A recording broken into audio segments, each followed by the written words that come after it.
सिर्फ 15 दिन बचा है जिससे आप अपना सपना पूरा कर सकते हो। Yes, it's just 15 days remaining for your NEET exam and in these 15 days आप लग जाओगे तो for sure you are able to crack NEET exam. लेकिन ये जो 15 डेज ऑफ अपॉर्चुनिटीज है, मतलब ये जो दिन है, इससे कैसे आप अपना सपना पूरा कर सकते हो, how exactly you have to plan this 15 days so that you are able to crack NEET exam. आइए देखते हैं। Actually, you just have to do 3 things repeatedly. That is revision, mock test and test analysis. So revision कैसे करना है? I know many of you haven't studied many of the chapters yet. बहुत सारा chapters का revision बचा है, कुछ chapters पढ़ा ही नहीं है अभी तक। No worries. जो हाई वेटेज कॉन्सेप्ट है, जो हाई वेटेज चैप्टर्स जो है, ये आपको अब अच्छे से पढ़ के जाने हैं क्योंकि क्वेश्चन ज्यादा यहाँ से ही आएगा। सो ये जो पढ़ा नहीं है कुछ चैप्टर्स, ये सारा भूल जाओ because you just have 15 days and in these 15 days you have to concentrate on high weightage concepts and high weightage chapters. ये सारा कहाँ मिलेगा? In my channel only. I have done the video on high weightage concepts and high weightage chapters. अभी ये जो high weighted chapters है ये हम कहाँ से पढ़े? क्योंकि एनसीईआरटी ओपन करोगे तो लंबा लंबा चैप्टर्स है ना। So you can use my mind map series वाला वीडियो, वो भी ऑलरेडी बना पड़ा है, मतलब पूरा माइंड मैप वीडियोस बना पड़ा है for all the chapters of biology and by this you will be able to easily score at least 250 plus out of 360 in NEET biology। फिर मॉक टेस्ट देना है। मॉक टेस्ट देना है हर दिन, if not every day, alternate day, at least you have to give mock test. और mock test कैसा वाला मॉक टेस्ट देना है? ऐसे ही बैठ के नॉर्मली क्वेश्चन नहीं सॉल्व करना, 3 घंटे का टाइमर लगाओ एंड एक्चुअल नीट एग्जाम में कैसे होता है वैसे ही मॉक टेस्ट लिखना है। मतलब 3 घंटे का टाइमर लगाओ, फिजिक्स, केमिस्ट्री, बॉटनी, जोलॉजी, सारा जो टेस्ट जो है वो आपको देना है। एंड ये क्यों करना है, ये क्यों देना है? क्योंकि अभी आपके पास स्टेमिना नहीं है बैठ के 3 घंटे एग्जाम लिखने का। स्टेमिना मतलब कॉन्सेंट्रेशन जो होना चाहिए, फोकस, वो अभी नहीं है। सो वो आपको अभी ये जो 15 डेज में बिल्ड करना है, ये स्टेमिना। सो इसीलिए आपको मॉक टेस्ट हर दिन, इफ नॉट हर दिन, एटलीस्ट अल्टरनेट डेज में, एटलीस्ट अल्टरनेट डेज में आपको हर दिन एक देना ही होगा। एंड बायोलॉजी का mock test I am going to take care.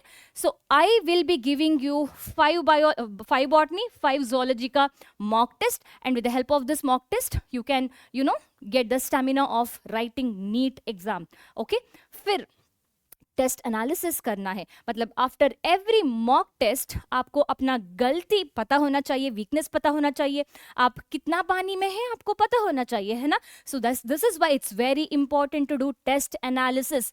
1 से 2 घंटा बैठ के अच्छे से डीप एनालिसिस करो टेस्ट का, फिर लिखो क्या क्या गलती हो गया, मतलब कितना क्वेश्चंस आपको पता ही नहीं था, इसका कॉन्सेप्ट पता ही नहीं था, कितना क्वेश्चंस बाय मिस्टेक, मतलब सिली मिस्टेक से आपने रॉन्ग आंसर दिया। सो ये सारा आपको अच्छे से बैठ के टेस्ट एनालिसिस करना है और इससे आपको अपना वीकनेस पता लगेगा। ओके, आपका स्ट्रेंथ वाला क्वेश्चंस कौन सा है, आपका वीकनेस वाला क्वेश्चंस कौन सा है, मतलब इज इट असर्शन रीजनिंग या मल्टीपल स्टेटमेंट बेस्ड क्वेश्चन, कहाँ ज्यादा टाइम जा रही है। सो ये सारा आपको ये टेस्ट एनालिसिस करने से पता लगेगा। एंड आपका ये जो 15 डेज है ये कैसा होना चाहिए। सो दीज 15 डेज का टाइम टेबल जो है वो मैं बताऊंगी। So in this 15 days you have to study 10 to 12 hours। जो भी टॉपर पूछो, जिसको भी सिलेक्शन हुआ था लास्ट ईयर, जिसका भी सिलेक्शन हुआ था MBBS कॉलेज में, उससे पूछो, they would have studied at least 10 to 12 hours in the last 15 days of NEET exam preparation। So 10 to 12 hours मतलब नींद छोड़ना नहीं है, नींद के साथ ये सारा करना है, बेसिकली फोकस्ड स्टडीज करना है। सो ये एग्जैक्टली कैसे कर सकते हैं? सो मॉर्निंग उठ जाओ 6 या 6:30, थोड़ा फ्रेश अप होके 7 o'clock से शुरू करो पढ़ना।